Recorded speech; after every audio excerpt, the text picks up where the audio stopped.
Salut les maîtres zen! Dans cette vidéo, je vais vous parler des chiens qui sont surexcités, qui chouinent, qui pleurnichent, qui aboient, qui sautent partout, qui courent partout, qui ont de la peine à se poser, qui ont de la peine à être calmes. Cette vidéo va se composer en deux parties. Je vais d'abord vous expliquer les 3 raisons de pourquoi est-ce que certains chiens sont comme ça plus que d'autres. Et ensuite, je vais vous donner les 4 erreurs que l'on fait souvent naturellement en tant qu'humain et les solutions qui vont avec de qu'est-ce que du coup il faut faire pour pouvoir modifier ses comportements et avoir un chien zen. Je suis Laetitia Gonon, fondatrice de l'école d'éducation canine et du zen à Lausanne en Suisse, dans laquelle nous accompagnons des centaines de propriétaires de chiens avec leurs chiens chaque année. Et parmi ces chiens, il y a pas mal de chiens qui sont surexcités, qui ont vachement de peine à se contrôler, qui sautent dans tous les sens. Les chiens qui sont surexcités comme ça, c'est un double problème. C'est un problème à la fois pour les propriétaires, parce que du coup, ils ont de la peine à pouvoir prendre leur chien avec eux. C'est des chiens qui sont intenables, insortables. Mais c'est aussi un problème pour le chien, parce que ça veut dire que le chien, il n'est pas dans un état émotionnel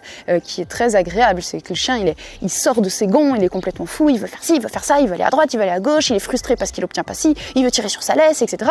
Et donc c'est pas non plus agréable d'être dans cet état-là. Alors les 3 principales raisons de pourquoi est-ce que certains chiens sont aussi excités. La première raison, c'est que ça dépend du chien. Il y a des chiens qui ont plus d'énergie, plus d'influx nerveux aussi, donc plus d'énergie dans le cerveau, plus envie de faire des choses, de voir des choses, d'essayer des choses. Et il y a d'autres chiens qui sont plus rentre-en-plan, plus calme. Donc ça, c'est comme ça, c'est leur génétique, ça va dépendre un petit peu de la race, de la lignée, du style de chien qu'on a. Ce qu'il faut savoir, sans faire de généralité, bien sûr, chaque chien est unique, chaque chien est différent, mais globalement, les races de chiens type chien de travail, chien de berger, malinois, border collie, berger australien, etc., ont plus souvent cette tendance-là. Pourquoi? Parce que c'est des chiens qui ont été sélectionnés pour réagir. C'est des chiens de action-réaction. Il y a un stimulus, il faut aller répondre. Il y a un mouton qui part, il faut lui courir derrière. Il y a le voleur qui part, je dois vite aller le choper, l'arrêter, le pincer, etc. C'est des chiens qui ont appris à réagir rapidement dans leur environnement, ce qui est super cool dans certaines situations, ce qui fait que c'est des chiens qui apprennent très vite, qui sont au taquet, qui sont beaucoup dans l'observation. C'est des chiens qui vont être très rapides en agility, en frisbee, etc. Donc des fois ça peut nous servir et puis des fois ça peut nous desservir dans le quotidien parce que en fait finalement il y a aussi beaucoup de moments dans la journée où on demande juste à nos chiens de rien faire et de pas réagir à chaque chat qui bouge, à chaque personne qui passe dans le couloir à côté de chez moi, à chaque voiture qui passe, etc. La deuxième raison, c'est que souvent nous les humains on a un super mauvais timing. Ça veut dire qu'on oublie le chien quand il est calme, quand il est posé, on se met dans nos trucs, etc. Le temps passe vite. Puis tout à coup, le chien, il commence à se lever, à se réveiller, à venir un peu réclamer l'attention. Puis là, on est là, oh mon Dieu, j'avais pas vu l'heure, oh là là, non, t'as raison, c'est l'heure de la sortie, etc. Et on se met en mouvement. Ou alors, au moins, on lui dit, non, fous-moi la paix, va à ta place. Mais dans tous les cas, le chien obtient une réaction de nous. Donc on était une statue, on était dans nos trucs, puis dès qu'il commence à se mettre en mouvement, tout de suite, il arrive à faire bouger la statue, donc c'est beaucoup trop fun pour lui. En plus, souvent, on fait des chaînes de comportement. Ça veut dire que le chien nous fait réagir, et puis ensuite, on va vouloir lui demander d'être calme, on va peut-être vouloir récompenser le calme et tout, mais ça, c'est une chaîne de comportement. Ça veut dire que le chien, il a d'abord, par exemple, sauté sur la personne, et ensuite, il s'est mis assis tout sage, et là, on va lui dire, oui, c'est bien, mais avant d'être assis, il a sauté sur la personne. Donc, on renforce pas que le fait de s'asseoir, on renforce le fait de sauter puis s'asseoir. C'est ce qu'on appelle une chaîne de comportement. Et la troisième raison, c'est que souvent, malheureusement, les autres personnes de la société, de la vie, de la famille, des amis, des gens qu'on croise dans la rue, renforcent ces mauvais comportements chez nos chiens. Ça veut dire que nous, des fois, on a un bon timing et on est capable de faire attention, mais quand le chien va sauter sur quelqu'un, la personne va faire « Oh mais vous inquiétez pas, j'adore les chiens, il est tellement mignon !» Et du coup, elle va renforcer ce comportement. Donc attention à pas laisser les autres personnes éduquer votre chien parce que c'est vous qui allez ensuite réparer les pots cassés. Ok, maintenant voyons les 4 erreurs que je vois très souvent mes élèves faire et qui rendent les chiens surexcités et qui font qu'ils ont de la peine à se poser, à se calmer. La première erreur, c'est que nous sous-estimons les besoins de nos chiens. En général, autant en quantité qu'en qualité. Les chiens ont besoin de beaucoup d'activités. La plupart des chiens, même des chihuahuas, même des Saint-Bernard, on se dit que c'est des chiens calmes, ils ont besoin d'activités. Rares sont les chiens qui ont besoin de seulement 1 heure de balade par jour. La plupart des chiens ont besoin de plus d'1 heure de balade balades par jour détachées parce qu'ils ne peuvent pas se permettre de dormir 23 heures sur 24. De plus, c'est pas juste une question de durée. Je dis pas qu'il faut promener vos chiens 5 heures par jour, c'est aussi une question de qualité. Qu'est-ce qu'on fait dans les moments où on est ensemble? Qu'est-ce qu'on fait dans les moments où on est actif?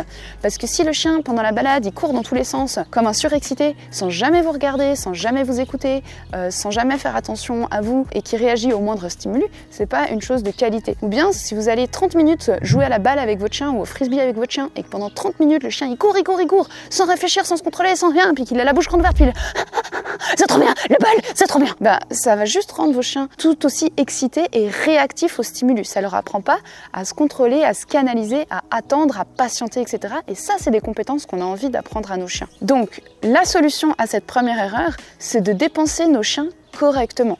Donc c'est pas juste faire des longues balades et des grandes courses-poursuites derrière le frisbee, parce que nos chiens ils ont aussi des besoins olfactifs, des besoins sociaux, des besoins sociaux chiens mais aussi sociaux humains, ils ont des besoins cognitifs, de réfléchir, de résoudre des problèmes, etc. Donc c'est vraiment la qualité des besoins que l'on va répartir sur toute la journée qui va être importante et qui va vous aider si vous avez un chien surexcité. La deuxième erreur, c'est qu'en général, quand notre chien était chiot, on ne lui a pas appris à s'ennuyer. On lui a pas appris à rien faire. Et on lui a pas appris non plus à supporter la frustration. Ça veut dire que on lui a pas appris, t'as envie de quelque chose, mais tu peux pas toujours avoir ce que tu veux tout le temps, toute la journée. Et ça, c'est un apprentissage fondamental et qui est super facile avec un chiot et qui est un petit peu plus difficile avec un chien adulte. Alors, c'est pas impossible, mais c'est un petit peu plus difficile. Donc, si vous n'avez pas fait cet apprentissage quand votre chien était chiot, c'est important de le faire maintenant. Donc, c'est important de prendre des moments et de demander à votre chien d'être calme, donc à sa place, posé. Si besoin, vous pouvez l'attacher à un meuble ou quelque chose pour que vraiment il puisse pas sortir de sa place. Pendant ce temps, vous faites des choses. Vous faites des choses devant lui, devant son nez. Vous faites des choses plus ou moins intéressantes, plus ou moins difficiles à supporter pour lui, mais il n'est pas invité. Voilà, on peut pas être toujours invité à toutes les soirées mousse. Donc là, c'est comme ça. Vous vous éclatez, vous faites des trucs cool, vous faites du yoga, vous jouez à la balle, au basket, ce que vous voulez, devant lui. Et lui, il est calme et il est récompensé pour être calme. Et c'est cool de être calme et être posé là. En fait, c'est lui apprendre qu'il n'est pas toujours acteur du film. Des fois, il est aussi juste spectateur et il est là, il est posé, il mange ses pop-corn et il regarde le film. La troisième erreur, c'est que souvent, on a un très mauvais timing. On oublie le chien quand il est calme, et puis dès qu'il commence à s'agiter, à attirer l'attention, pouf, on se souvient qu'il est là, et puis on fait quelque chose avec lui, ou au minimum on lui parle, ou on met la main vers lui, etc.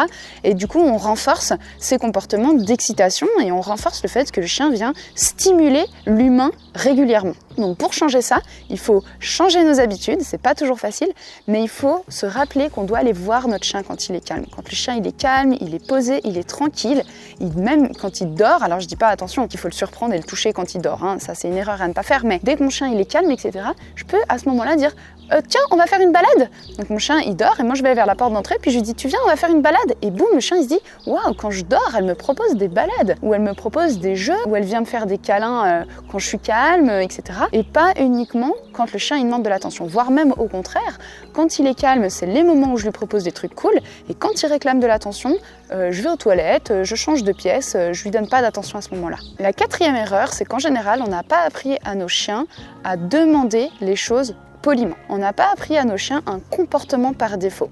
Donc la solution qui va avec ce problème, c'est de commencer maintenant à lui apprendre un comportement par défaut parce que ce n'est jamais trop tard, quel que soit l'âge de votre chien. Donc maintenant, apprenez-lui un comportement par défaut, comme par exemple se coucher dès qu'il veut quelque chose. Tu veux ta gamelle, couche-toi. Alors ça, en général, vous savez tous faire assis devant la gamelle, mais il faut l'appliquer à toutes les situations du quotidien. Il y a une croquette sous le meuble que tu n'arrives pas à voir, ben couche-toi, puis je vais te l'amener.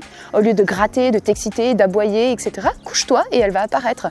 Tu aimerais le frisbee ? Eh ben couche-toi et puis tu vas la voir plutôt que de sauter dessus.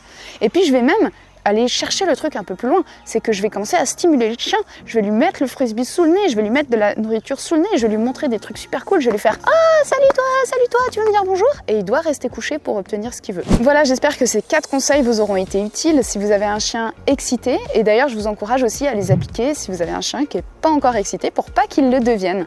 Et si vous voulez aller plus loin dans l'éducation de votre chien et que vous voulez avoir des outils et plus de vidéos, d'exercices que vous pouvez pratiquer pour travailler le zen avec votre chien, eh bien nous sommes justement en train de créer un tout nouveau cours en ligne qui s'appellera Mon Chien Zen, dans lequel vous aurez aussi des séances de coaching et d'accompagnement pour pouvoir appliquer tous ces exercices au quotidien correctement, qu'on puisse vous superviser et que tout se passe bien et que vous puissiez avoir les progrès à la hauteur des efforts que vous allez mettre en place dans l'éducation positive de votre chien. Le cours sera prêt au printemps. Le nombre de places est très limité parce qu'on veut vraiment un petit groupe pour avoir le temps pour chacun. Donc si vous voulez être au courant lors de l'ouverture des inscriptions, vous pouvez demander à recevoir une notification par email. Je vous mets le lien dans la description, c'est sur notre site eduzen-academy.ch. Et on se retrouve dans 2 semaines pour une prochaine vidéo.